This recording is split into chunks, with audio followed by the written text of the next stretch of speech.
What's up? Happy Saturday afternoon and welcome to the Tony Gomez Show. As you can tell, I've got the guys in the house from ZombieKing. That's Juan Manuel and Eddie Salinas. How you doing, guys? Doing well, man. How you doing? Oh, man, it's always a pleasure. Always a pleasure. Great talking to you guys. Likewise, bro. Likewise. Man, I tell you, it's a beautiful Saturday out there. So I don't want to keep you guys too long so we can go out there and do whatever else we gotta get busy with. But to me, I really value and cherish these moments when I get to chit chat with you guys and catch up and see what's going on. And you, Juan, are one of the very few guys that I've actually had for the second time on the show.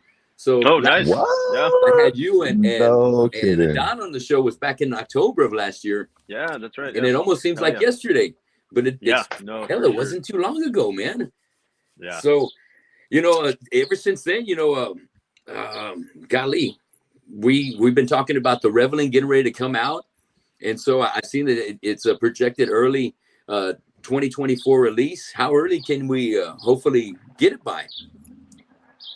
Oh man, we're wrapping up a few more things in studio in the next few weeks. Right now, we've also got we've got the show coming up that we're focusing on. I would say, man, we're just but a couple of months out. Honestly, it's gonna fly by too. So yeah, that sounds great. We got a couple more songs and we got a lot of metalheads that are ready for it to drop. And any idea of what let me see, maybe back this track up a little bit, but it was back in August where you guys had that kick-ass show over at the House of Rock with Relent. How did that show go off? How'd you feel about that? It was fun, man. Yeah. Speaking on the EP, so we got a couple more songs left. Can you guys hear me all right? Yeah, we sure can. Okay, so we got a couple more songs left that we've demoed that we plan on getting in the studio. We might have an extra one actually as well. We might have 3 songs total to finish recording. So we're excited about that. It depends on Juan if what he's got going on. I think you said you got like an idea, right, for like a last song to wrap up the EP, the bro. Plan about that, man. So initially we had the idea to have the EP capped off at a whatever X amount of songs, right? And over the last month or so, I've talked to Eddie. I brought it up, the idea to add on one final track that's gonna just fully wrap up the concept that we're working on and finish off the story in the best of ways. I don't want to give out too much more about it, but yeah. Is it a theme or a concept record? It's a concept record, yeah. So we have a story planned out already, but I wanted to go that one step further and give a little like you see it in say like Marvel movies or something where you're like waiting for that end credit scene and like, oh shit, now what's gonna happen? So that's where my head is at right now. Very cool. All right. Well, good. We can't wait till it gets out, man. We just, we've loved everything that we've heard already. Is Paralyzed going to be on that one? Yes.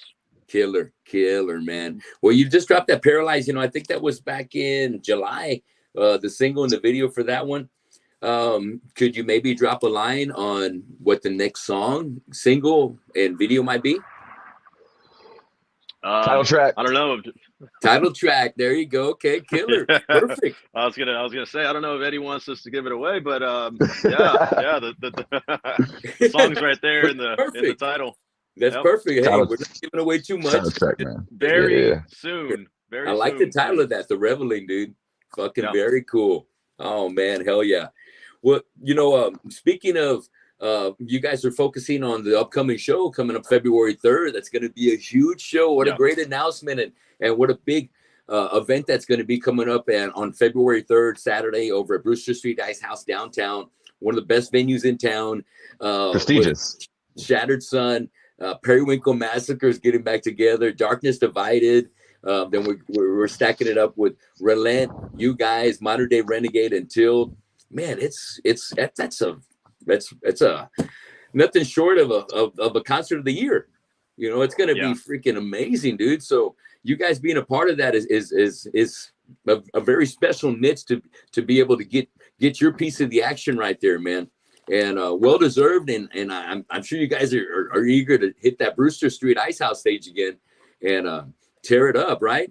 Man, it's Of course, it's something man. we've been waiting for, man. So we the first time we played there was in 2020, Halloween, and man, that left. It was such a great experience. Yeah. But it did leave. It left a little a bad taste in my mouth. Personally, I was going through so much at the time, and I think we spoke on this the last time I was on your show. Yeah. Just my whole world was just blown up, right? And I didn't know which way was up or where I was headed. And I just kind of didn't phone it in, but I was on autopilot through that show, and I don't really remember being up there on that stage, honestly. I just remember it flying by so fast, and I was like, man, did we just do that? Like, I didn't even get to experience it, really, you know? I was so, like, stressed and just so much going on that I didn't get to enjoy it, and I wasn't immersed fully in it, or as I wanted to be. And just coming back now and getting this opportunity again, it's for me, it's redemption, man. I know I didn't put on the best show, and I know I'm capable of so much more. We are, and so that's what I plan on doing this show. You know? Own it, destroy it, Juan. Hell yeah. Be awesome. Hell yeah. You know, I've been lucky to be able to play there a few times at Brewster, and one of the best parts about it is having Robert out there doing sound, man. You know, he's taking care of business and always make sure the band sound kick ass. And you guys having him already being the man behind the scenes, the fifth member of ZombieKing. Man, the sound is going to be perfect all night, man. I can't wait. Man, it's going to be awesome. Oh shit, that's going to be one hell of a show. And what a great way to put a memorial together for Joe Morales, you know, one of the big time supporters and fan of Marcus and the Shattered Sun family and El Nino. And it's been a tough year for the Leal family.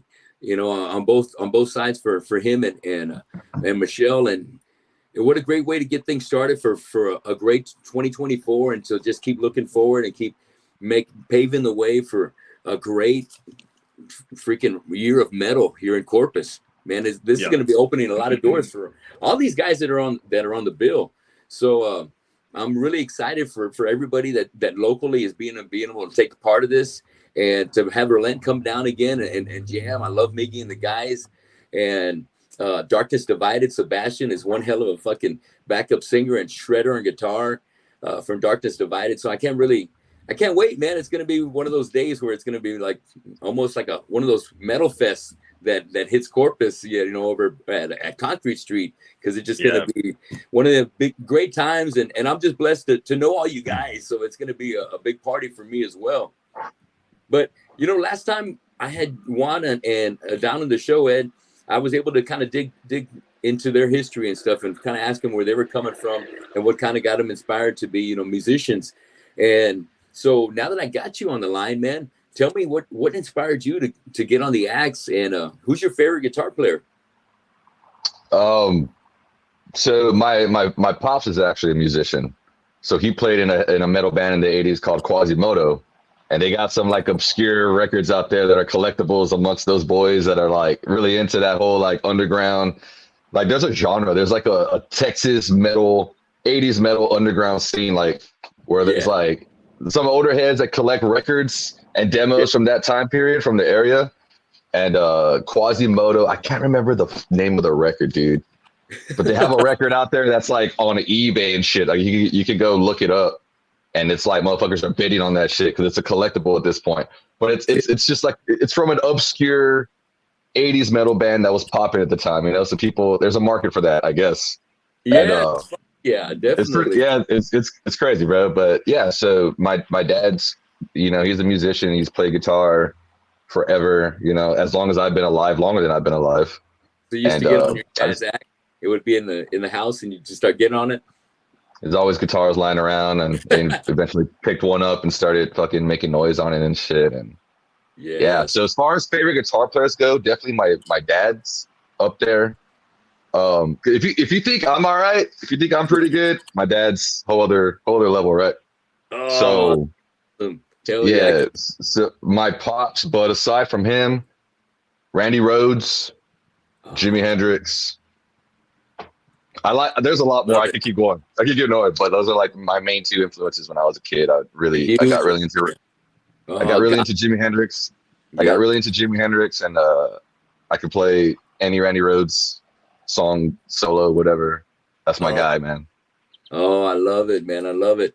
Diary of a Madman is like one of my favorite records of all times, man. Just one of my favorite songs is You Can't Kill Rock and Roll. It's just like one of the metal anthems that just kind of puts it out there. And I feel like every musician can kind of relate to that. He just put it down finally in words and had Randy, put the music behind it, and it just so well put.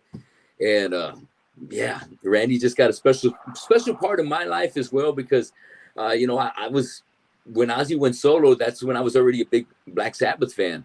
So it was like the next progression. I just like, oh, who's this guy? Randy Rhoads, badass. And then, first Blizzard of Oz, and then Diary of a Madman. And then, his passing. Amazing work.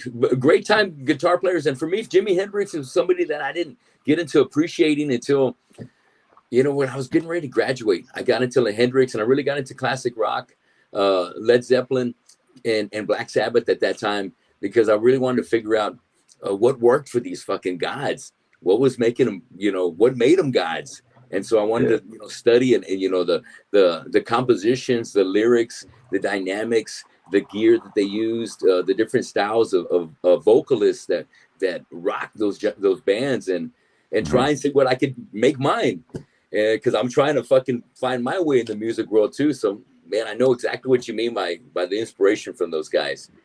And speaking of, what was the first band you were in, Eddie? Was it ZombieKing?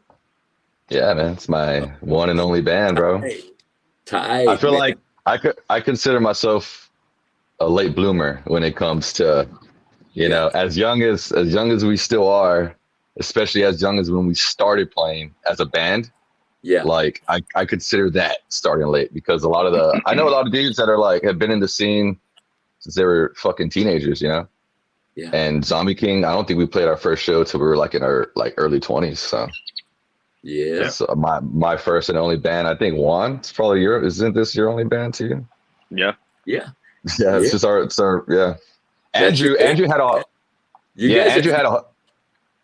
I was gonna say, you guys are somewhat blessed that you've been able to be so successful in the first band that you've been able to compose and put together. And I know you've had lineup changes, and you guys have been the grinders for the past 8 years together, and making the machine always keep running. But even two guys, it's hard to hold it together for that long. So that says a lot about your commitment to what both of y'all see in each other and where you want to take it as well. So that's awesome, man. I like that, man. And so your first band together, that's awesome. Well, Eddie, one more thing before we get into some more group conversation with Juan. What was your first concert?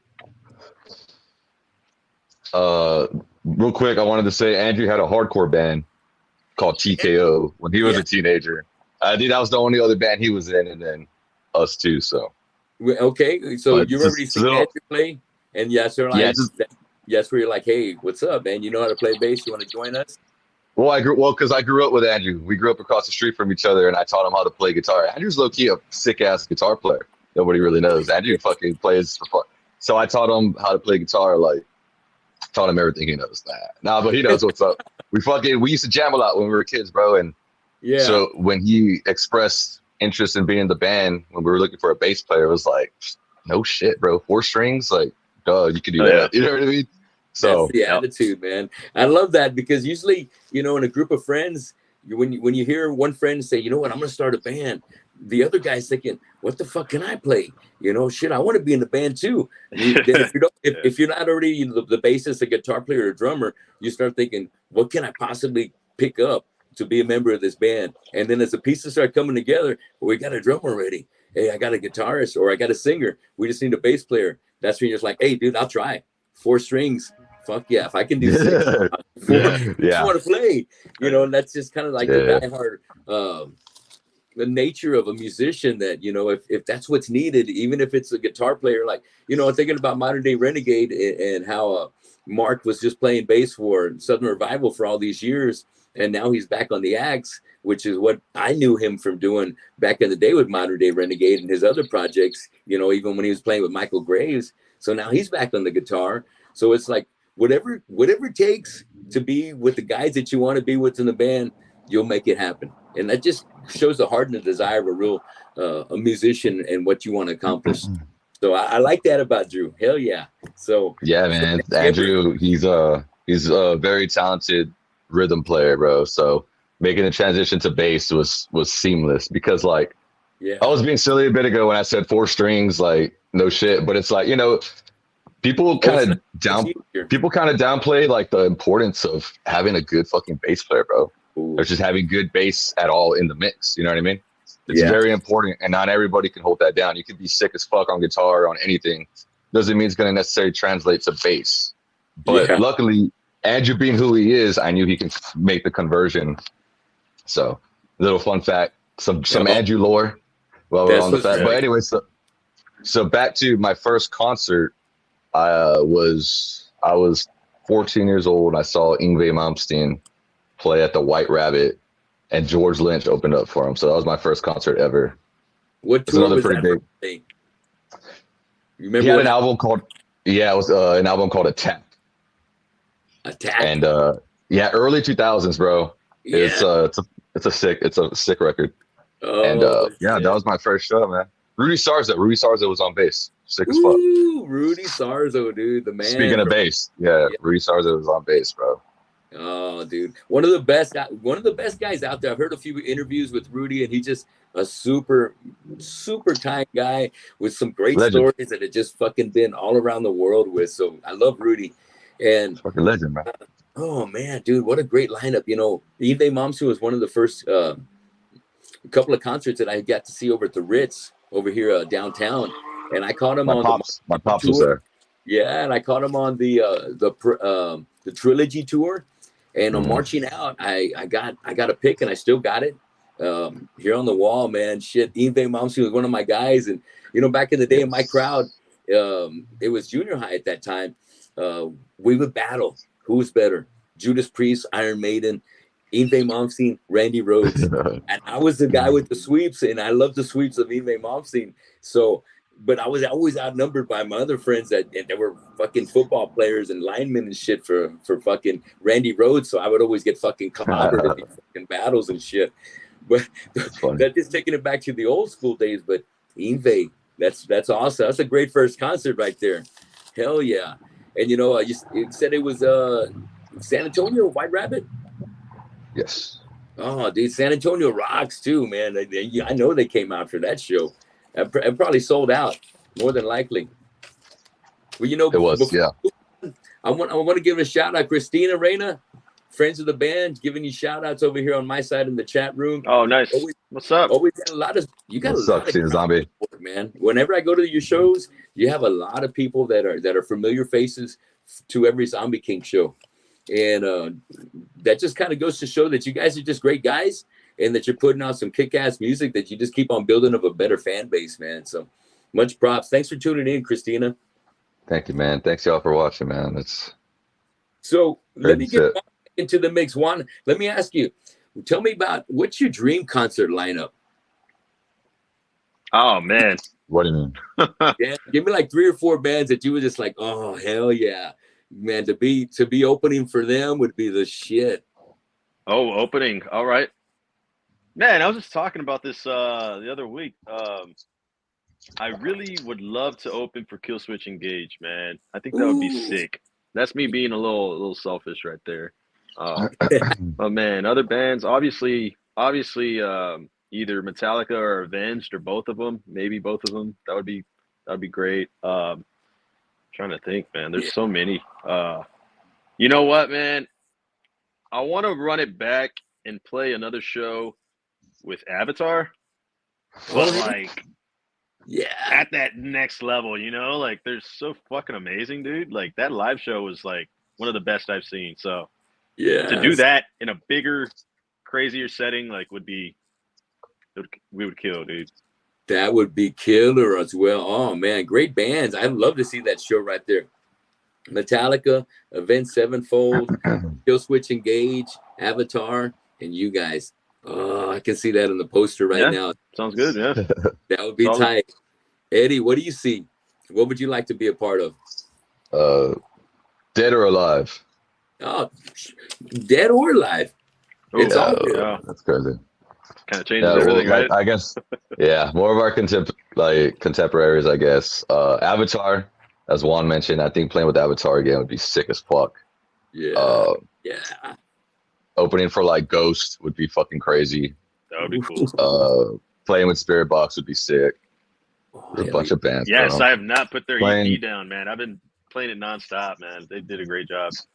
Oh shit, bro! Like, playing on the show next month, bro. That's a fucking that's a sick lineup. Solid lineup. Yeah.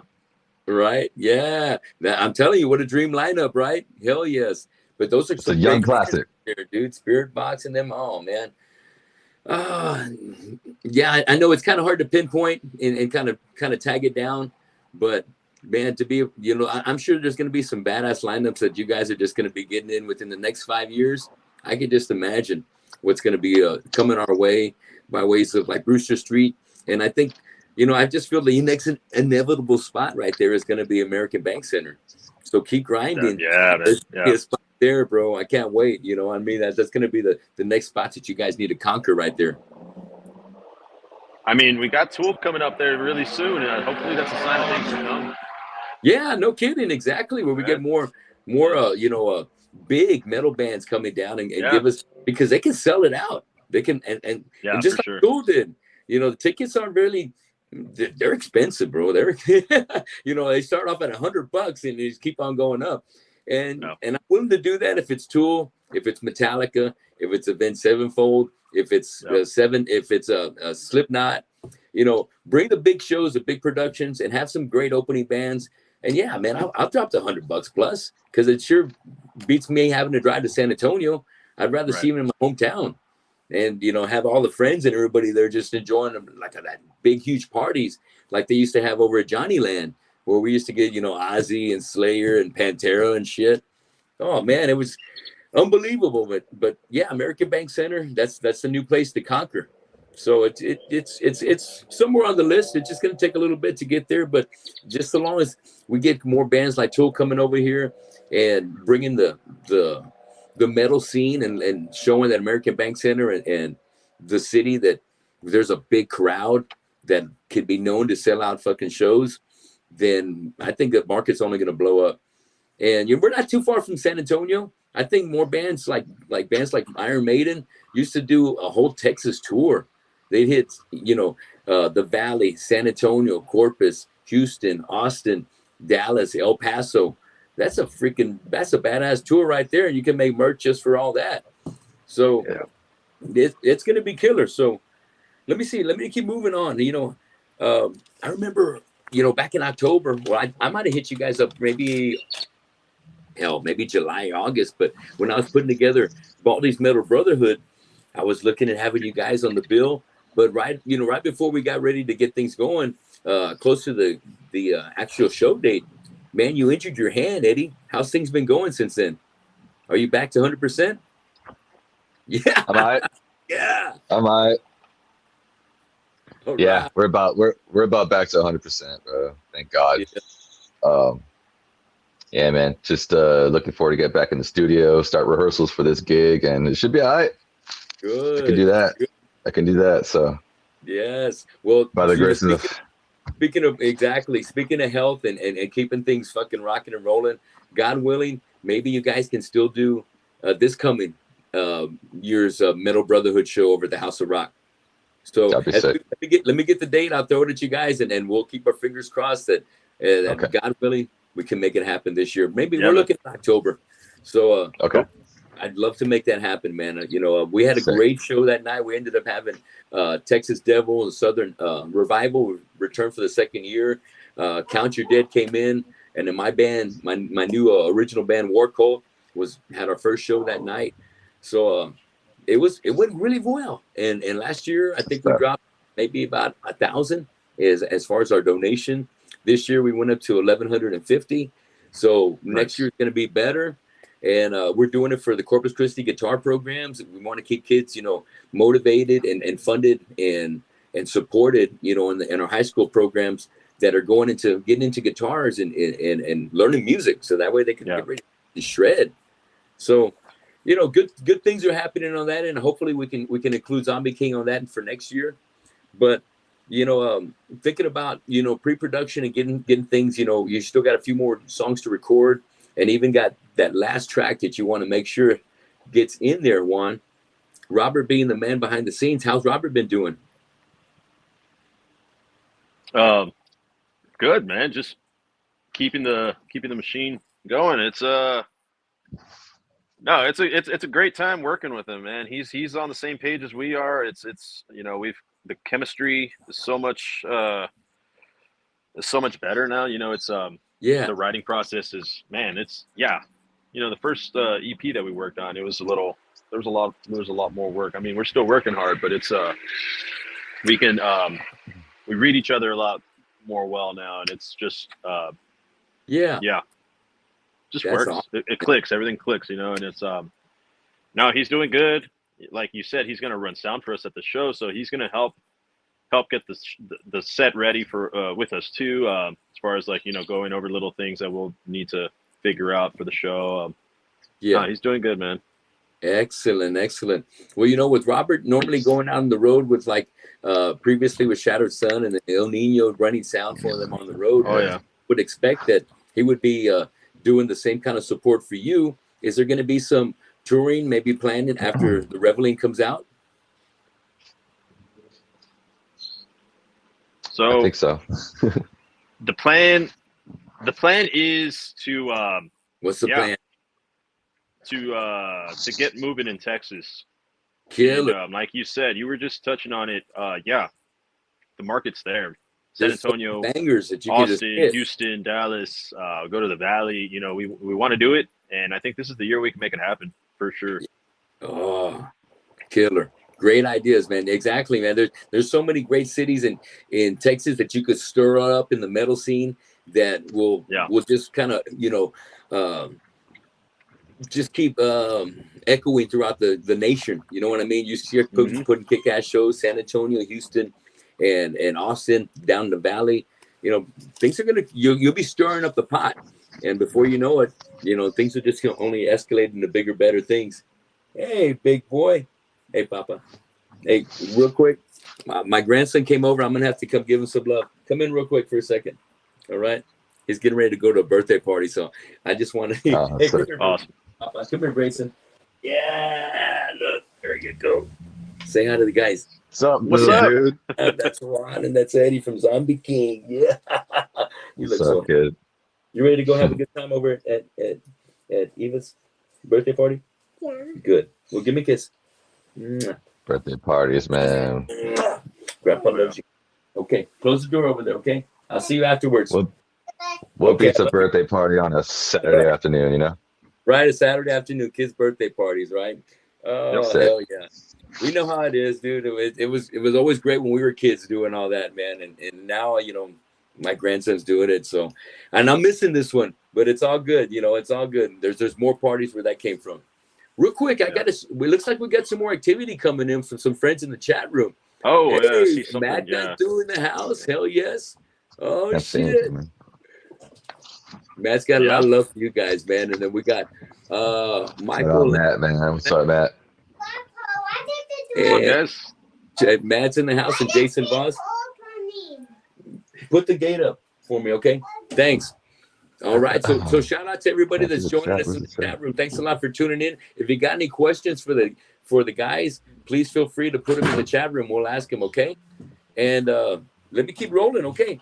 So thanks for joining us. And so, what I wanted to mention is that you two have been a songwriting team for the past, over 8 years now. And I wanted to ask, one, what does Eddie do that kind of that definitely sets him apart from anyone else? And then next, Eddie, you tell me what Juan, what he does that sets him apart from the other vocalists that are out there. The easiest way I can describe it is the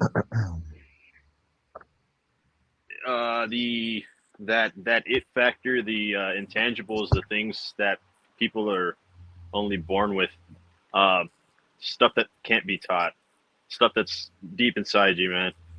Eddie always does everything from the heart, man. This guy, I don't know anybody else that has the drive or the passion that he has. And he'll probably say the same about the other guys in the band, but this guy, it starts and it ends with him. And it's pushed me to get to that level of where he's at. And yeah, I can only hope someday my writing is the same, where the guys would be like, hey, like he helped in this way, and it started and it ended with him because he set the tone. That's what Eddie brings to the table, man. And I'm Corpus Christi born and raised, man, and I've been here and I go check out shows, and not as much lately because I've been dealing with a lot of my own things and I work crazy late nights now. You know, I'm in the bar industry, and but I used to be out and about all the damn time, you know, trying to see who's jamming and what's going on. And as great as musicians as we have in the area, man, Eddie's just there's something about the guy, the way he runs things, the way he does things. It's set apart from other guys, and that's the people I want to be around. That's the people I want to jam with. So yeah, I like that. I love that. Hell yeah, Juan. Yeah. Well said, Eddie. And say, you know, what is it that sets Juan apart from the other guys that are out there in the scene or locally that you know that are out there as a person, as a musician? Well, first of all, thanks, bro. Appreciate that, G. There's a lot coming from you, dog. Gotta give you your flowers, you know. Appreciate that, bro. Nah, but so the thing that makes Juan unique to myself and just the unit. So when Juan auditioned, he sent in a cover of Nutshell. Alice in Chains, yeah. I remember this. I guess he was. Okay, so I showed that shit to my parents. I showed my moms because they know what's up. And my mom's a big like Lane Staley fan. So I showed it to her and she was like, oh yeah, that dude could sing. And I was like, he's got it, right? She was like, yeah, she's got it. So yeah, man, we write very well together. I've jammed with dudes like growing up and shit, you know, improvising or whatever, even kind of trying to write songs with certain people, it's whatever. But with Juan and I, we have a solid foundation. It's like the song kind of just happens. Like the dude's a poet, you know, he's a poet, and we're so like-minded. We're the same age, grew up all on the same shit. So it just flows, dude. It's hard to explain, man. It's like I'm trying to come up with a cool analogy, but I can't right now. It sounds like you got a lot of natural comedy. If only you knew a guy that could get the words out. And no, kidding, man. Yeah, if only there was a lyricist in here that could help me out right now. Right, no, but it's like it's like, so if I'm smoking a cigar, right? Yeah. And I need a light, this guy's the fucking light. If I'm the cigar, this guy's the light. You know what I'm saying? Yes. That's why the light, that spark right there, the fire. The fire. Did the fire to your tunes. Yeah, man. I had me a little cigar a second ago, so my mind's like smoke. I'm still like, thinking. There's the analogy. Yeah. I'm still thinking about the things Juan said about me, and I'm just like, you know. Oh man, right? Well, he compliments you very well vocally on top of the music that you're putting together, and I think the music has been great. Everything, you know, Texas Guy has always been one of my favorite songs right there, and I just the vocals to it, the music to it. I think it's one of your deep cuts that always fucking is a solid song live, and one of my favorite from ZombieKing. And the other tracks that have just keep coming out, you know, Paralyzed and Exposed, or to me they're great fucking radio hits that, you know, they're ready to go. They're ready to go. So I just love the writing process. Well, maybe not the process. What I mean is the writing product that ends up coming out, because with the vocals, the lyrics, the great riffs, down on drums, Drew holding it down with the fucking bass, and like you said, bass doesn't always follow guitar a lot of the times, and it takes a good bassist to be able to be the right guy for a 4-piece band. So having Andrew to be able to bring the magic like he does is what makes the 4-piece such a hard hitting package right there. So For sure. I'm just, I'm excited for the band. I'm a big fan of the band. I was digging through my shirts, and my wife was just getting on my ass. She was saying, "Hey, you got too much stuff, piling up in your dresser, and I need to find a place because I've been taking a bunch of stuff out of storage because I've been wanting to wear some old school shirts like this one, long sleeves and stuff. Now that it's been cold, but haven't been able to find my ZombieKing exposed shirt because I was trying to sport it for today. Oh, damn. Okay. Yeah, I was like, man, I got to keep digging because I know it's in the house. It's just a matter of either being in one of my drawers, maybe tucked in inside of maybe another shirt or something. And what's tough too is because my wife, when she folds clothes, she folds everything on the inside. So I got to take everything apart, to see what freaking shirt it is. It drives me crazy. Yeah. I'm holding it the other way so I can just, when I'm going through shirts, the print's on the outside. It's easy to find. But it's one of my best fitting shirts, and it fits so good, and I love the cotton to it. And the arms are all, yeah, dude, I dig it. I love it, man. The exposed shirt. And I remember when I got it, was the last one that you had that was extra large, and it was at that show, at the last show in August. And I'm glad I got it because I really like the artwork on it. It looks killer. So I'm eager to get my hands on some new ZombieKing merch when it comes out. Hopefully, maybe a hat would be cool. But what I really like too, and the summer's coming up, just an idea, shorts. Shorts would be cool with the ZombieKing logo on there. I definitely, man. Yeah.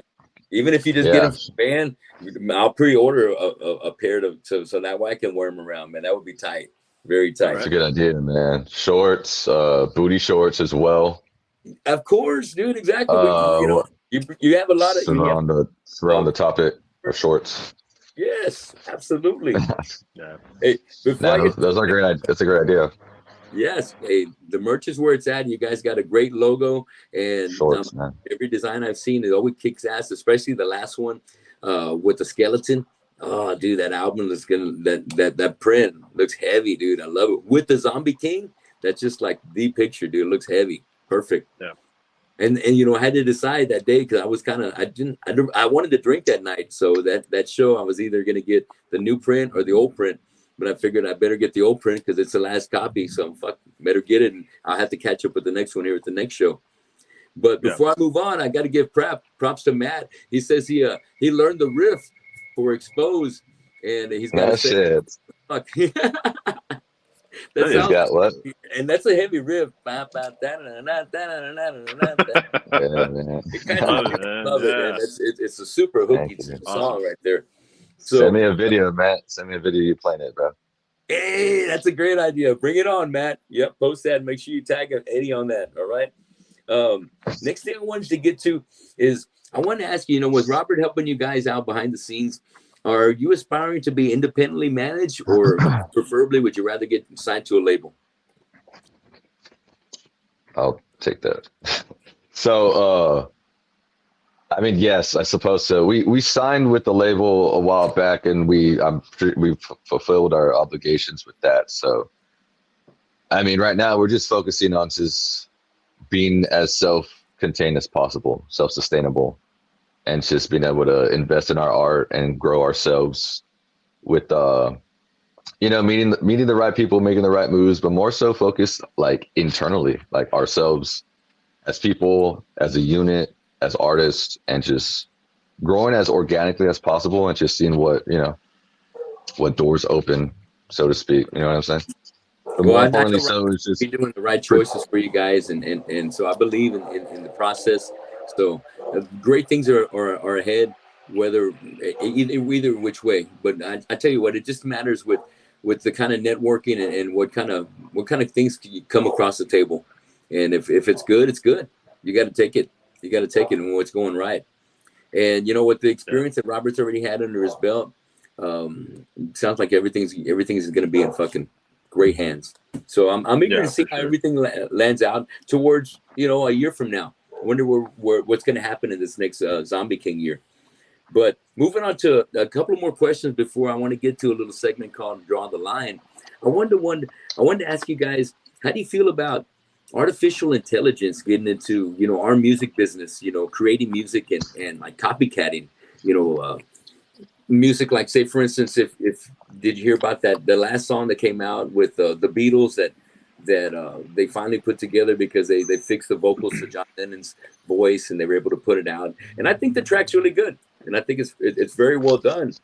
And then I've on another tangent, I also heard ACDC's version of "You Shook Me All Night Long," but with Bon Scott singing it instead of Brian Johnson. But it was Oh, done, it's interesting. and I thought it sounded freaking great. Sounds it. But I'm just like, I don't want robots taking over. What we do artistically and creativity, creatively. So, Yeah. how do you guys think about, AI putting its hand into the music business and writing and putting out shit? For me, Yeah, I like the idea of using it sporadically. I think time and place, but I do think it will hurt us in the long run. It'll hurt artists. It'll kill creativity, I think, or it will take a lot of creativity away from aspiring artists. And I think honestly, the industry can use that over finding young up and coming guys, and yeah. so I think it's going to do more bad than good. I understand. I definitely can understand that perspective. Eddie, It's what do you neat. think? It's neat to mess around with it, but it's going to do more bad than good. I get it. What do you think, Ed? How do you see it? Yeah, I suppose it's just like whose hands it gets in. Like there's people. It's whatever agenda it's based on. It's going to be what it is. So it's whoever finds a way to use it in different ways that might be detrimental or be cool. There's probably going to be cool aspects to it. There already are like cool aspects to it. There are. Yeah. But there's cool aspects to a lot of things that eventually get swayed and kind of trendy kind of things possibly, and maybe it's going to run its course, and before you know it, what I see is like anything that's recorded or put out by AI, unless it's done by a hologram, can't be translated live, unless you get artists that are going to do a tribute band, just mimicking and doing those like covers. But I just feel like that's what still sets our original bands, aside from anything that AI is ever going to be able to put out, because we're still going to have that. We're still going to be the creative passion force that you can't get anywhere else but live. But it's very it's kind of scary how freaking good it is, because it gets it down, and it only gets better as we feed it with more information and more sounds and more vocalists and what we want to get out of it. And you brought up a good point, Eddie. It's like in every good kind of thing, it could be abused. It kind of depends on what hands it goes in and what the purpose it's going to be used for. And at the same token, on Juan's perspective, where I see it doing more harm in our business to the individual musician, because it just makes it more product that's going to be out there for people to get their hands on, instead of the underground guy being able to put their stuff out there that's going to have to put money for it to get top views in the search engines on YouTube or Google and stuff like that, where all these other things that Google already owns is going to get the first hit. So it have a lot of challenges, just feel. And AI is just one of these things where I grew up watching Terminator 2, and that's when Skynet goes when it becomes alive, and that's how just shit hits the fan. And, so Starlink, right? after COVID, hit a few years ago, I never thought that would happen in my lifetime.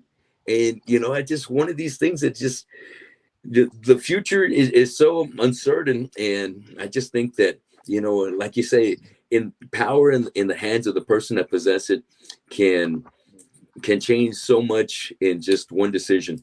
So I hope for the peace in the world, because without peace somewhere else, it could mean trouble for us over here, because a lot of people are um, aren't big fans of USA around the world. Sometimes it seems like, and I just feel like um, if we can just put a lot of the differences aside and just kind of create, just create our world around music, that's the one universal language that everybody can relate to. So it doesn't matter if it's like Rammstein. I don't know what the hell that guy's singing about, but I fucking love his style and I love the jams that go behind it. I love these Japan bands that I've heard that are just super sick, but I don't know what she's saying, but I feel what she's saying. You know what I feel it. So luckily that's the one thing that us three and so many and all the artists that are coming on the memorial coming up on February 3rd are all just lovers of music and have just kind of been able to make a career out of it, and luckily it's just going to be one of these kind of nights of celebration where we can just really rock out on the 3rd and make it a unforgettable night that's going to be very sad. Definitely one for the books, the record books here in Corpus Christi, and one for all the bands that are going to be taking part in their history books as well. So AI, let's just hope that it kind of just stays out of our way, and we'll use it if we need to. If we got to, we'll make it our bitch. Right? Yeah. Yeah. So, amen, brother. What are you guys listening to right now? Are there any artists that you want to share with our viewers that are like, hey man, this is some good shit? Check it out. Anybody you want to recommend? Yeah, no, I said it earlier, man. I still haven't stopped listening to the new EP from Spirit Box. The writing it's their best to date. I think I don't know how they top it, honestly. I've studied every song. I think it's 6 tracks, and there's something else I find, whether it's like layering or something different that I find each time, and I'm like, no, this is, man, they did it right. Yeah. Genius, right? Yeah. Get it, man. That's a good one. That new Spirit Box is rocking. What about you, Ed? As Juan mentioned, the new Spirit Box is really sick. I haven't kept up with too many like recent releases or anything. If anything, I've just been jamming some of my dad's like old records type shit, Yeah. Just like Maiden. I've been like on a Maiden binge recently, so I'm listening to a lot of Maiden and just. What's your favorite Maiden that album? kind of stuff? Probably Killers, bro. I love Killers. Ooh, Murders in the Rue Morgue. Oh, I love it, man. Back in the day, I was just thinking about it the other day because I had a friend coming by in here. We went through a bunch of old stuff, a bunch of old souvenirs, and I got to open up for Paul Di'Anno when he came down as a solo Heroes of all places, and Killamore opened up, and I let him borrow he was like, hey, I need to borrow a cordless mic. This place doesn't provide their PA doesn't have a cordless. And I'm like, well, I got one, you can borrow mine. And so he was like, he tried it out. He's like, it was like making a bunch of static and shit. He was, this is a piece of shit. Don't give me this shit. And I was like, oh shit. I was like, oh fuck, I'm gonna fuck my shit up even worse. But anyway, the roadie was like, nah, man, give me that shit, Mike. I'm Paul, I'll fix that. He undoes it real quick, makes a quick little adjustment, pops it in there. Now try it out. Boom. Hey, good as new. Hey, thanks a lot, Tony. Appreciate it.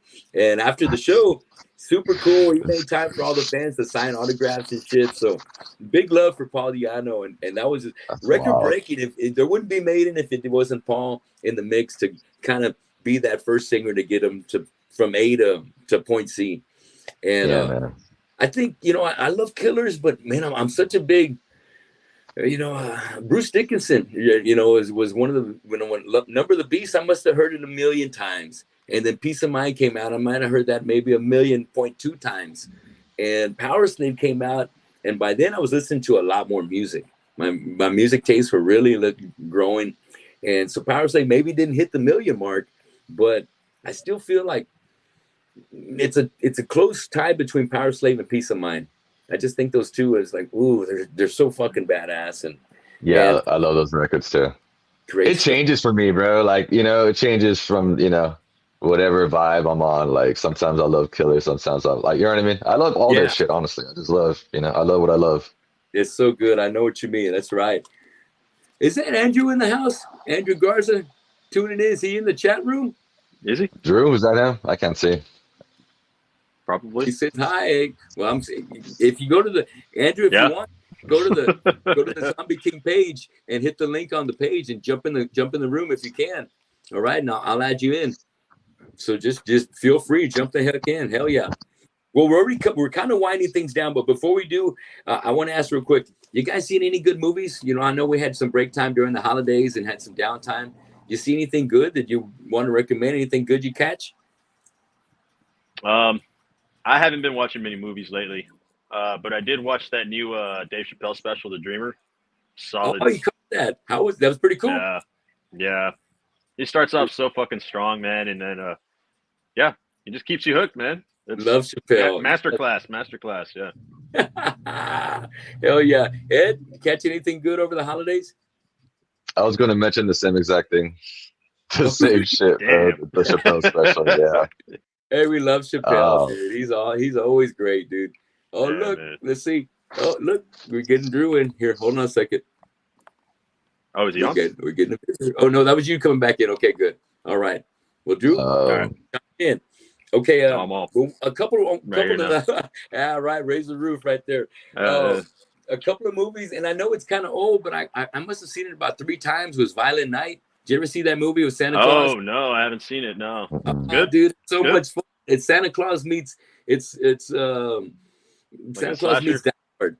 He happens to be in the wrong place at the wrong time, and there's some terrorists doing some shit, and he starts kicking ass to make sure that a little girl that is contacting him through like a magic phone that he's gonna make sure he gets her out of there, and he kicks ass, man. Santa Claus kicking ass, and Nice. Okay. so that was a good time. But the other movie I saw that kind of made me think about AI too earlier, as I was getting some thinking about some questions, was a movie called Leave the World Behind that's on Netflix, and that's a cyber attack going on, and man, it just kind of reminds me how freaking vulnerable we all are to us being hooked up by our cell phones to all these satellites that are always in orbiting the Earth, and Always listening. Yeah.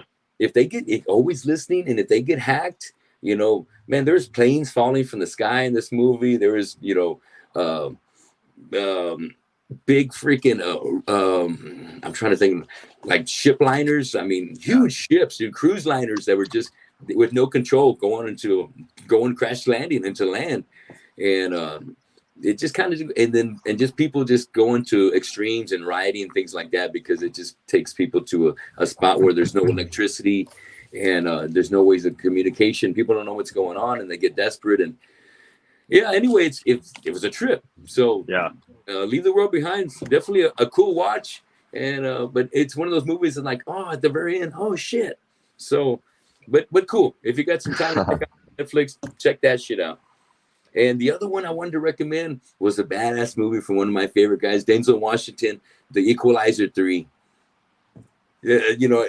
Always kicking ass, and always just like the neighbor next door that you wouldn't expect to be a freaking an assassin and a hitman. But who better than be Denzel Washington? You know what I mean? Yeah, man, he's always going to be a badass in every movie. Like, right? Yeah. It's to me, Equalizer is like his version of John Wick. You can't stop the. He just breakable. He's the best. Well, let's hit the draw the line segment, dude. Let's wrap things up today with our draw the line segment. And you know what we do here, Juan? Where I'm going to give you a couple of topics. You tell me what you prefer out of the two. And so that's how we're going to do it, Ed. We're going to talk about a couple of different maybe artists or bands, and you tell me who you prefer out of the ones that I put up against you guys, all right? So getting things started, just to break the ice. Tell me who you like. So since we switched roles now, we got Eddie up on top. We're going to go counting. We're going to go clockwise. So Eddie, you go first. Who do you prefer between Bring Me the Horizon and Architects? I'm honestly not too familiar with either of those bands. I've heard the names for sure, but I've heard more people talk about Bring Me the Horizon. So, okay, I guess that makes me a little more familiar with them. But yeah, cool. Okay, I don't have a cool enough answer for that. Are you familiar with those two, Juan? I don't listen to them much. I know of them through a lot of friends that try to turn me on to them too, and I think they came up last time we were here, Adon, and we were talking about them. I know Bring Me the Horizon, way more mainstream. They're like they've been popping for a while now, but I would I would lean towards Architects. I think the musicianship is amazing. That's my vote. Good, good. All right, cool. Architects and the Horizon for Eddie. Let's keep things rolling with some things that I know you guys are familiar with a little bit more, but well, a whole lot better. Eddie, who's the top of the crop between the Priest and Maiden? I love them both, but I think I love Maiden a little bit more. A little bit more. I know more Maiden songs than I do Priest. So Okay, all right. yeah, but I know hella Priest too though. But I'd say Maiden. Maiden it is. Okay, Juan. I've seen them both. I've seen them both live, bro. And Halford and Dickinson's crazy, bro. I have a cool like Bruce Dickinson story. Well, it's not a Bruce Dickinson story. It's an Austin Dickinson story. His son, who looks just like Bruce, and we had like an encounter, and I was fucking drunk as fuck, and I was like, holy fuck, like it felt like I was talking to Bruce, bro. It was insane. Wow. But anyways, yeah, I digress. Yeah, I say Maiden for sure. Okay, Maiden for Eddie. And who do you like for them two, Juan? Yeah, I'm gonna say they're both fucking legendary, both badass. But and this is the lyricist in me, the vocalist in me. Nothing's gonna top Maiden, Rhyme of the Ancient Mariner for me. Like to be able to do that in a piece, in a song, amazing. That is amazing. That's right. It's a wild ride. Yeah. What a classic a poem that is right there, and to be able to and to bring that into the music world, 13-minute, it was Maiden, hell yeah. Oh, it's perfect. It is perfect, man. And that's one of those songs that you always want to hear them play when you catch them live, especially when they do to that middle piece where Steve Harris do do do do do. Yeah, and Bruce, and it builds back up. Oh, I love that song, man. That's a heavy hitter. Okay, so the next one. All right, how about Eddie? Who do you prefer between Machine Head and Lamb of God? Lamb of God for sure. I fuck with both of them, but Lamb of God. Hey, all right, okay. What do you think, Juan? Man, I've never seen Machine Head live, but seen Lamb of God a handful of times. Yeah. I gotta go with LOG. LOG. Hey, we've been blessed. We've had Lamb of God come down and visit us. Yeah, a couple of times. Yeah, given us any love. Last time Machine was here was it was actually on the Burning Red, and it was over at a place called Q's. There used to be a place called Q's across the street from the Executive Surf Club block. And that's the was that the one that was where that Mexican restaurant's at, right? With the Mexican restaurant, they got that little setup where some bands can play out there on the outside. It was different. It was differently set up now back then, but that's where they had jammed on the Burning Red. That was the last time we had them here. And before that was over at Johnny Land with Biohazard and Slayer on Divine Intervention. Oh, amazing. But when I think about Q's, when you think about that little spot right there, that was the same place where we had Cold Chamber. I just saw them this past summer, man. Amazing. Cold Chamber, Slipknot, and there was one other band that was a heavy hitter, but it was still Slipknot on their first album, and they played there, dude. They was fucking crazy. That's crazy. I think early on Linkin Park played there. Linkin Park? I think so. Yeah, I remember. And I don't think we ever had Linkin Park here. I think Rios or somebody was telling the story way back, like on C101. But they were young, man. I think they might have had a different name too. I don't know. Was it Hybrid Theory? Maybe. Right? They could have been just paying their dues on Rabbit Theory. Exactly. I've heard stranger things happen before. That's for sure. Yeah. You know what I mean? And I would way before they blew up. Yeah. That name would have went right over my head if I hadn't heard them already with One Step Closer already on C101. No, yeah, they weren't big. Nah, man. But that's definitely, when I think of Linkin Park, I think about the backstory about them, being that band that the record company put together by getting these kids that meshed well together. And It's just it's a boy band. It was a rap metal boy band that was put Crazy, together yeah. by the industry, and more power to them, man. But I tell you what, as they progressed, they just became one of those badass fucking bands because they've got hit after hit that I love. And Chester is a fucking amazing vocalist, and Yeah. I like what he did with um, homeboy from Lamb of God. I mean, he did a track on Yeah. his solo rap, Mark Morton's solo record. Mark Morton, and yeah. that's a bad jam too. So let me keep rocking. Yes. These next two vocalists right here. Tell me what you think or who you prefer, Eddie, between Ivan Moody, Five Finger Death Punch, and Corey Taylor of Slipknot. I know way more Slipknot than Five Finger or just Moody stuff, but I think they're both sick. But Corey Taylor's, he's Corey Taylor, man. He sings well. Say what you will about the man, but he sings very well. He's got a crazy range, and but Ivan Moody's sick too. But yeah, I guess I'd say Corey Taylor. He's definitely got an X factor, man. Corey Taylor's got that X factor. He brings to whatever he puts his hands on. So, what do you think, Juan? Who do you prefer out of those two guys? They both have so many freaking hits under their belt. #1 hits all over the radio, airwaves. It's crazy because they're pretty similar too, man. They're both fighting their demons. I just saw a post of Corey Taylor canceling all of his shows for this year or something like that, or the upcoming months. Yeah. So he's like, I don't know what he's going through, but it's definitely like mental health, and he's got to figure some stuff out, and he just couldn't handle going through all these dates coming up. Wow. And I've seen that happen to Ivan Moody more than I'm familiar with that too. I can't. Yeah, I forget how many times he's had to step away for the same reasons, and for alcohol or for whatever it may be. But both really solid. I would say Corey's. That's the front man you want. That's the better front man. Vocally, they're both great. I love Ivan's. He's got a voice that will like hit you deep. Yeah. He could really. Yeah. No, he could really get across his words and touch you personally. Not in that way though. Anyways. No, I'll go Corey. And he's solid, great front man, badass vocals, badass aggressive screams. He's got it all, man. I think he's got that full package too. Hell yeah. All right. Let's move on to our next one. This one I'm going to compare a couple of albums, all right? I'm going to compare, Eddie. Cool.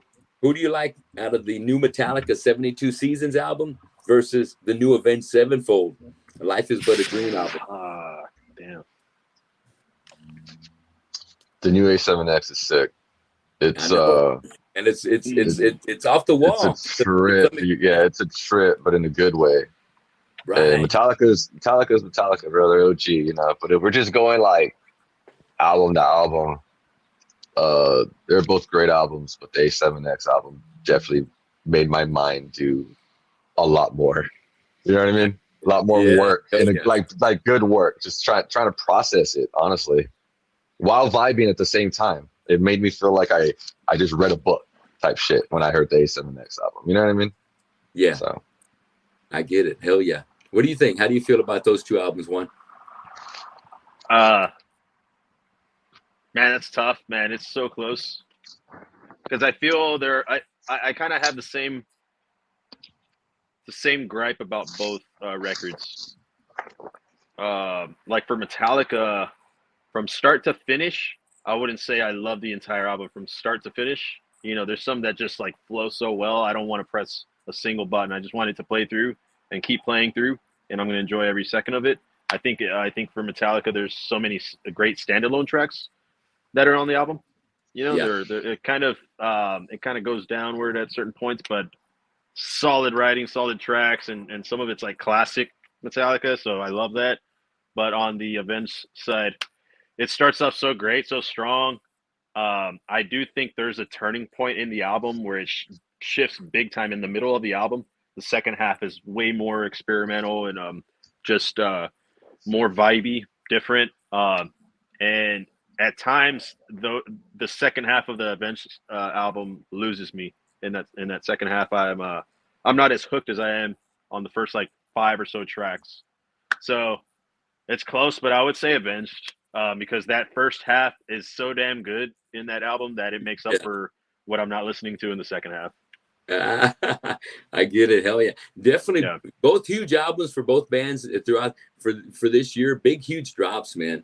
And definitely for you guys that haven't heard either of them, definitely check them out. So that way you can make your own opinion on it. But you know, I'm serious. Andrew, he tried to get in, but he wasn't able to join in.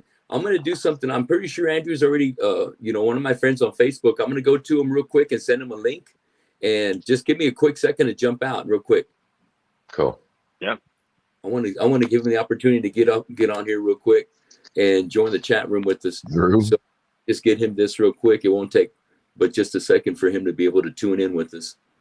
Do a little Drew the line. Yeah, that's right. One time only, man. There we go. Boom. Boom. All right. These questions are always so hard for me to answer, bro, about the records and the bands and shit. Yeah. All right. They're not going to see this. Okay, Drew, check it out. I sent you a link, and it should be able to access the show here. All right. That way you can jump here in the last part of it. So with Drew getting ready to finish in here, jump here at the end. Let me go. I've got a couple more before we wrap things up, and then hopefully Drew can come in to join us on these last two. But to get things started, Eddie, who do you prefer out of Alice in Chains versus Soundgarden? I was just telling Juan, I was like, I always have a hard time answering these questions, especially with like the more contemporary bands, because this one's a little easier for me to answer, but some of the other ones, like when you're throwing in like A7X and some like modern day stuff, it's always like, fuck, dude, I don't keep up with stuff quite like that. I used to, man, when I was younger. I was just full on that. As I've gotten older, I'm elsewhere on my musical taste, I guess. But yeah, look, here's dude, Chris Cornell, Lane Staley, Drew in the house. Ooh. Drew, turn your camera brother? So we can get a full picture, and then we'll give it a chance to adjust it. you gotta change your screen shit, bro. So when you turn your phone, it like all over. I don't have that mode, bro. Yes, you do. Everyone has. Yeah. Hey, no, but I'd say we'll roll with. I'd say Alice in Chains, bro. Alice in Chains. Alice in Chains, man. Hey, but like both those bands are sick. I just hate sounding like I'm like downplaying another band. You know what I mean? Because they're all great bands. They're all sick bands. So it's like fuck. I try and do that on purpose, man. Yeah. You know, because we love both those bands for each one's different reasons. Lane Staley versus Chris Cornell. Oh shit! Holy shit! That's insane. Yeah, it's insane. You really can't compare these. You really provoke certain reactions. You're doing your job. You're doing your job greatly. Hey, I'm trying to. And so we're doing a great job. If you hadn't caught on, I got a segment called "Draw the Line," where I'm asking you guys who you prefer out of a couple bands or maybe a few artists. All right, so we're getting to you right after Juan. So I'm asking right now who each of y'all prefer between Alice in Chains and Soundgarden. So it's your turn, Juan. Yeah, man. I wouldn't be doing this if it wasn't for hearing Lane Staley and Alice in Chains, man. They're one of the biggest influences, and I don't jam them as much as I used to. Like recently, my tastes are all over the place too now. On the other hand, I will say I damn near cried when Cornell passed away. You know, right. I didn't realize how big a role he played in my musical taste, you know, and I didn't realize he was that big of an influence on me. It was just one of those things like, Soundgarden was always there, you know, or he was always there, you know, it's weird. Yeah. But when that happened, it kind of opened my eyes, and I'm like, damn, maybe this band was one of the bigger influences like of my life that I didn't even consider because it's so familiar, or it's so it's always there kind of thing. Yeah. And it's tough, but yeah, I would go Alice in Chains. Going with the first love, Yeah, I get it, man. You know what? And thinking about those artists, Lane Staley, Chris Cornell, and then the other guy who really brought light to that whole Seattle area, Kurt Cobain. Three great guys that aren't even with us anymore. That really changed music in the '90s and a lot and the rock culture and things to come from that, and inspired so many great musicians that have their own bands right now in 2023 and 2024, should I say. And what a tremendous loss to Chester. Other guys that we've lost that vocalists that are really singers of our time and of our generation. And other rockers like that are older than myself, they've lost John Bonham, drummer for Led Zeppelin. The list goes on when it comes to the older guys like Dio and Lemmy Kilmister. Bon Scott. Bon Scott. But these guys were the guys we grew up to listening to all the time, every day on the radio on C101 and then 92.7. And then here we are, by some weird chance, we still got, Metallica, Megadeth, Anthrax, Slayer, still guys that were able to survive all that kind of stuff. When you would think that maybe that side of thrash metal would have been more dangerous to live than but it just what was maybe it's the Seattle drug scene, because all those guys, all three of those guys got really high. And doing research behind, I heard that Chris Cornell was infamous for being the one that would get higher than anybody, and it just it's a real tragedy that we lost such great singers. I love that Chris Cornell solo album he put out where man, where he does like the Sinead O'Connor and does the John Lennon covers, and his take on it is so unique, and his feel is just incredible.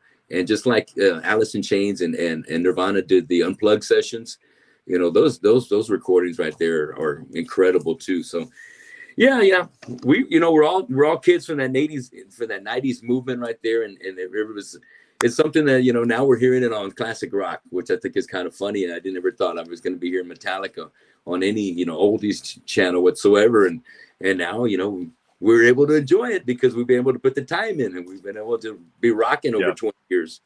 So let's get Drew on the mic now. Who is your favorite out of Alice in Chains and Soundgarden? Damn, that's a hard one. Thinking Alice in Chains, man. They just vibe harder, man. Yeah, all right. We were talking about Eddie was bringing up how you were originally a guitar player, but out of necessity, and ZombieKing needed a bass player, you pick up the bass. And earlier I talked to Eddie about his favorite guitar players, and he mentioned Jimi Hendrix, and the second one was, don't tell me, Randy Rhoads. Yep. Who's your favorite axe slinger? They're up there. Randy Rhoads. Yeah. Probably what about on bass? Who do you look for? Like when you like, hey, I wish I could fucking jam like that guy right there. Who's the guy? I guess Flea from fucking Red Hot Chili Peppers. Yeah. And he's I've seen him do. I saw him back on it was the Blood Sugar Sex Magic tour on Lollapalooza, the second year back in '92. And man, he tore it up. It was just amazing back then because that's when the band was so hungry, and before they really had huge fame, and the whole band was just on fire. And he's definitely one of my favorite bass players because he's kind of like the guy from Les Claypool, where you take it to a whole new level. What he brings to a 4-piece band is like what Eddie was referring to you, and what you're bringing to ZombieKing is like you're not playing traditionally, just copycatting what the guitar players playing. You're doing your own thing of what the song needs from the bass end, and that's what that's a crucial thing that like Rex Brown from Pantera always had to do with Dimebag, you know, being his yin to the yang. And so very, very cool, man. I like that. I like that. So Alice in Chains was the band for you.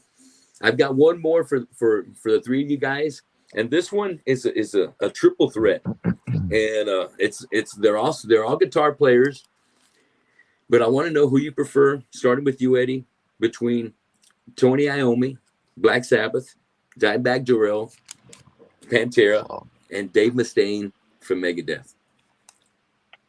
All our favorites. I figured. I mean, I gotta go with seniority, bro. I gotta go with Iommi because you know what I mean. There's a lot of Sabbath and Pantera, so yeah, you know, Gotcha. kind of gotta go with that. You gotta go with seniority there, dog. Sabbath, I guess. Yeah, think love them all. Love them all. Yeah. What do you think, Juan? How about you? How about your preference out of them three? That's tough, man, because they all play a part in a lot of other influences too. You know, like Naomi, you got Ozzy, you got Dio, you got with Dimebag, Phil. Man, Phil's he's at the top for me too, man. He's up there, and yes. And then Dave, man, everything that he's done, and then also with, you know, everything he did with Metallica too, man. It's gotta go Dimebag. Dime. Just slight edge, man. Well, that's your guy right there. Well, what do you think, Andrew? Who's your favorite out of those three shredders? I love them all, man, but Dimebag Darrell, that Texas shit, you know. Hey, all right. You know, well, when it came to picking out these three guys, you know, I wanted to pick out somebody from Metallica, but at the same time, I think Metallica's a little bit more. What I was coming from was like from a writer's point of view and a soloist point of view. You know what I mean? So I couldn't put Kirk without putting James because they're the yin to the yang of the Metallica match. Man. But Mustaine is the writer for Megadeth that's created that Megadeth sound from the very beginning. Dime was the creator for that Pantera sound from the very beginning, and so was Iommi. So that's what I felt like those three were right there. They were the whole reason why all those three bands had the success, and they were all game changers to the scene, and influences so many people, you know, for the rest of history. But I just wanted to pick your brains as far as where you're coming from those guys. Vocally, let me throw something out real quick, just because we got Andrew in the mix real quick. Well, let's go around real quick. And, you know, I want to talk about, Eddie, who you prefer. And I'm trying to think round table. Vocally, we got to put Corey in the mix. We got to put... I'm trying to keep some of the guys with names out of the mix, but I tell you what, we're going to put Chris Cornell in the mix. So we got Corey, Chris, and we're going to put one more. And let's make it one of my favorite guys who I love to hear on podcasts. Goddamn, you're killing me, Smalls. Okay, it's Howard Jones from Killswitch. So who do you like between Howard, and we're talking about Chris Cornell, and Corey Taylor? Chris Cornell. Can I ask you a question real quick, though? Sure. Let me hit you with one. Fucking Rainbow, Deep Purple, or Zeppelin? Oh, shit. Rainbow, Deep Purple, or Zeppelin? Who are you fucking with? I'm going to definitely go Zeppelin. Zeppelin all day. But that's because, you know, growing up through the years, I heard some Deep Purple. I definitely heard Rainbow whenever I started becoming a Dio fan. So that made me dive deep into Rainbow.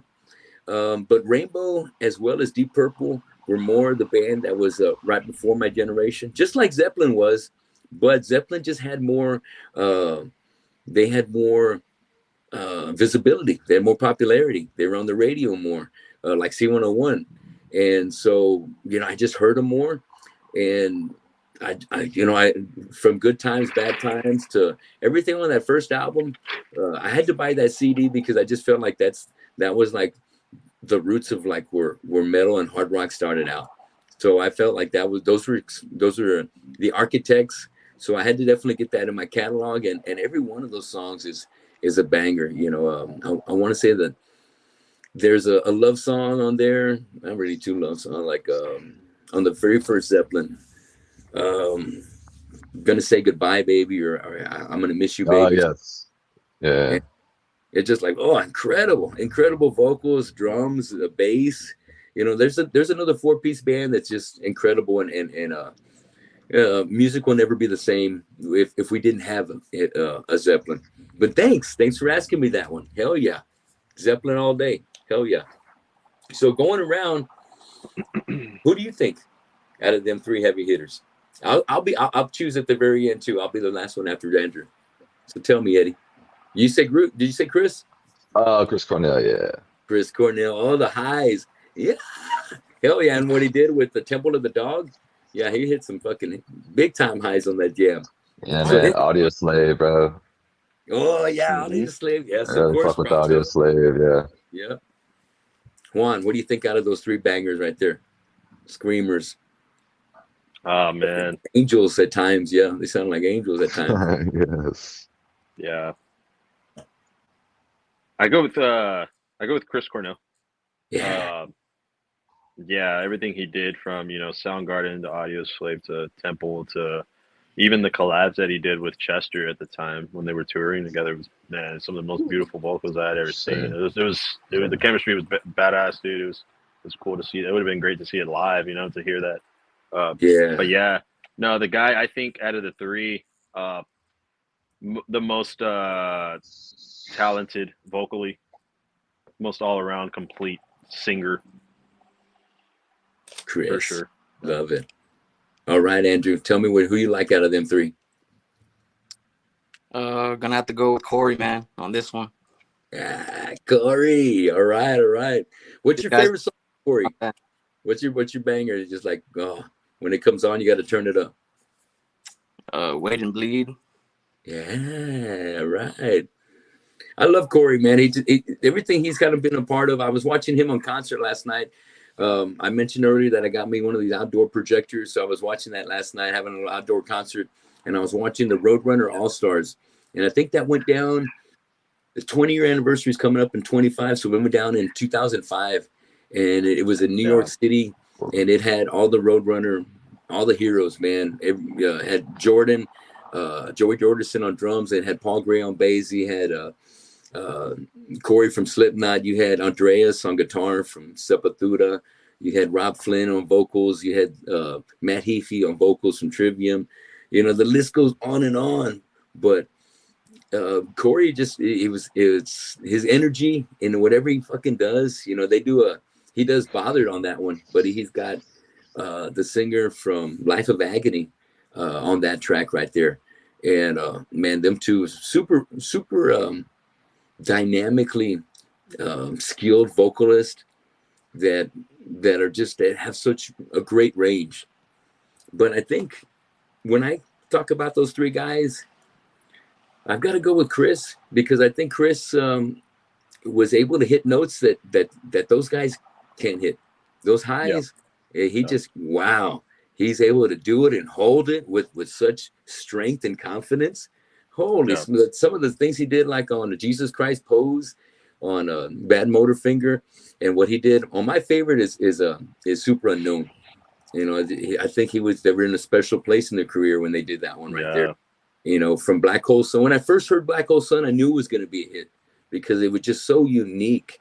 And then every other song on there just kind of, was a trademark to what they were at their best at right there at that time. And Chris was when he died, it felt like when Cliff Burton died when I was a kid in high school. Like, oh my God, holy shit. Now, Kurt, when he passed, I wasn't a huge Nirvana fan, but I was always a Soundgarden fan. I'd seen him live on Louder Than Love when they came through opening up for Voivod in San Antonio.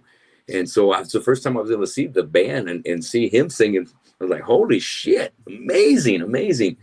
And and for having him pass, it was just changing for my life. So when I hear him now, on doing those solo tracks on a playlist I have at work, it almost brings a tear to my eye because I loved his voice so much. And I wish there was more music coming out from him.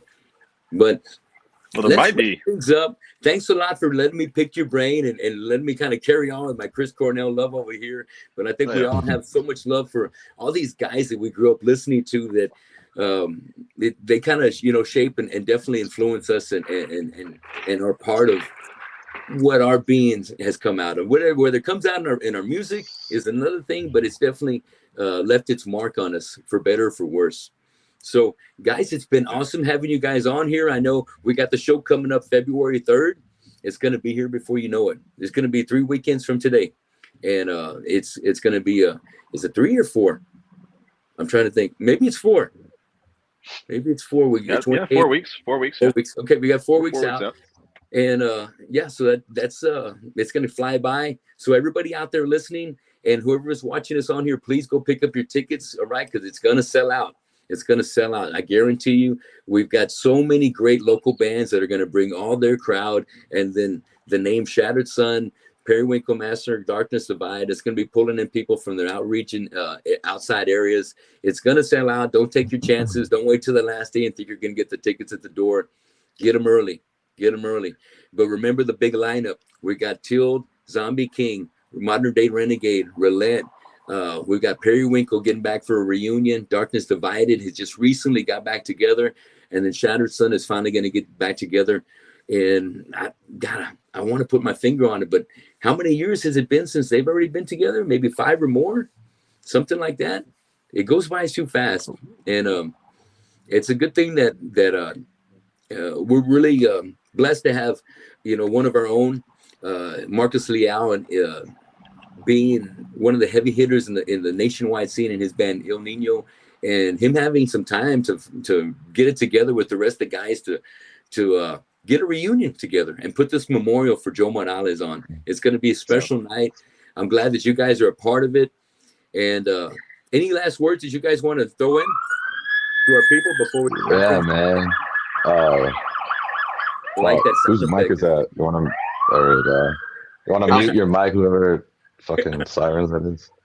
Anyways, that's me, man. Oh, sorry. All right. I know who it was. Well, regarding the show, man, we're just grateful to be on the bill, dude. Like you mentioned, it's such a great cause. The Shatter guys, I think it's been about like 4 years, as you mentioned, 4 or 5 years since they've been back, right? Since they've done the damn thing. I think we played on that show actually, so it's like a cool little turnaround, where it's cool to be on the bill, man. Yeah. It's a young classic lineup. That's what I keep referring to it as. It's a young classic lineup, bro. And yeah, man, we're excited to get back into the studio. We're gonna wrap up this EP. As we kind of touched on earlier, we got some demos, man, that I think the guys would agree on that are kind of next level for us as far as like direction is concerned, I guess, and even musicianship. And Juan's like unique sense of melody and his just ability to encapsulate a mood of a song into words that mixed with Drew's shit, mixed with my shit, mixed with Robert. Shout out to Robert. We're just really excited to put this stuff out, man. So just know that we're excited as fuck to put it out. We can't wait to put it out. If we could drop it today, we would. But we just feel like it's not done yet, bro. It's not done. It's almost done. So we're gonna wrap that up. We're gonna play this show, and yeah, man. Play the sirens. Anything tell the crowd? We're also working on a children's book on the side too, on the low. Holy shit! I wasn't supposed to say anything about it, but we're here, man. So hey, Tony. Cool. I like that brand. Hell yeah, making that brand. Hell yeah, I'm digging it. Crazy sirens. Playing out there or what? Slipknot, Korn, or Mudvayne, Tony. Say again about Mudvayne and what? Slipknot, Korn, or Mudvayne. Oh, okay. Slipknot, Korn, or Mudvayne. I'm gonna have to go. that's really hard between Mudvayne and Slipknot. But it's not about the costume things. That's kind of like the easy kind of outside thing when it comes to those two bands. But what I like is the musicianship of the four guys bringing Mudvayne. I think they're kind of like a Rush, because I think, you know, the bass action that the bassist has from Mudvayne and the drummer are two of the best in the business. The guitar player is fantastic too, but I think them two are really two pieces of the puzzle that's really stand out. And when it comes to Slipknot, I think they're a package kind of band. There's not like I don't think Jim Root's better than Mitch on guitar, or you know, some kind of comparison like that, or Jay's better than Joey as far as the years of lineup and the material that they wrote. So I'm thinking, what can I really put them? Would it be Chad on vocals or Corey on their vocals? And both of those guys really have a great dynamic too, that can cover a lot. Damn, that's really hard. You know, but I think I'm gonna have to break it down to what the music makes me feel like. And out of the two bands, I think the band that just makes me a little bit more angrier is gonna be Slipknot. I think so. LD50 is probably one of my favorite top 20 albums to ever come out. And the Slipknot might not have an album in there, but the ferocity that those 9 guys create, and I just love the live feel of what metal always brings to the table. And 9 versus 4, you can't beat that. It's just it's a numbers game. And so Slipknot, fuck yeah. Slipknot, hell yeah.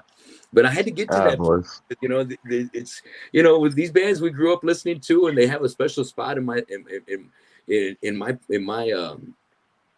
memories, because music always plays a part of where I was at. When I think of Mudvayne, I think about when I saw Mudvayne play live over at Concrete Street with Static X, and it was like a stack lineup of like 5 big hard hitting bands at that time.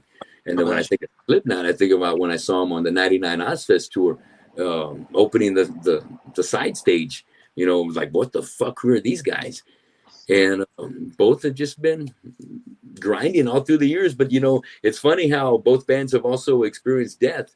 You know, Chad experienced it with losing Vinnie Paul in his band when he had Hell Yeah going on, and then of course Slipknot's had their share of deaths with Paul and Joey in the band. So God willing, we don't lose anybody in this year in metal. You know, it's funny how C101 has this the murder lottery or something like that, the death lottery, where you can call in and pick who's going to die, and if you win, you get tickets for the next year for all the shows coming to town. And hopefully we don't lose anybody, because you know sometimes we can't afford to lose another Chris. We can't afford to lose, you know, somebody. You know, anybody that's out there. We want to keep everybody rocking and jamming and keep the influence and the fire alive. So. Guys, make sure that you guys are getting ready to hear the Reveling. It's going to be coming out sooner than later. When the project is finally finished, then we'll get our hands on it. But hopefully we'll see the single and video for the Reveling, the song, coming out hopefully sooner than later. But everybody, make sure you're there to support ZombieKing February 3rd at Brewster Street Ice House at the Night of Reunion show. And look them up on Instagram. Make sure you're giving them a like and subscribing to their YouTube channel. And you've already liked the Facebook page. They're always keeping up with media and keeping their face out there and telling you what's going on. So make sure you're checking your notifications and keeping up with the band. They're always going to be rocking. I love these guys. Thanks for being on the show today, Eddie, Juan, and Drew. Thanks for coming in here. Keep up the great work. And I will definitely see you sooner than later, but in person, February 3rd at the show. Right. Thank you for having us, bro. Pleasure. Hell yeah. We'll see you guys at the show. Thanks a lot for tuning in to Tony Gomez Show. And give me a subscribe or a like on the show. Leave me any comments you got or questions for the band. And we'll be seeing you guys at the February 3rd Night of Reunion show at Brewster Street Ice House. See you later, guys. Peace. Love y'all.